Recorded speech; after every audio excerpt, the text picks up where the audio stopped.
Oral cancer বা মুখৰ cancer আপুনি ঘৰতে কেনেকৈ সেল্ফ এক্সামিন কৰিব পাৰে।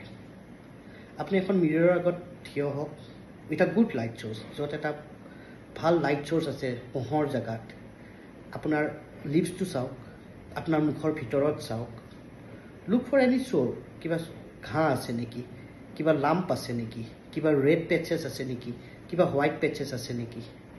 আপুনি জিভাখন চাওক, জিভাৰ ওপৰত চাওক, তলত চাওক, ছাইডত চাওক।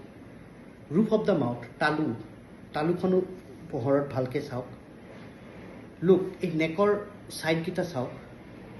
আণ্ডাৰ দ্য জ কিবা লাম্প আছে নেকি, লাম্প মানে এনেকুৱা ফুলি আছে নেকি, কিবা চুৱেলিং আছে নেকি, পেইন আছে নেকি।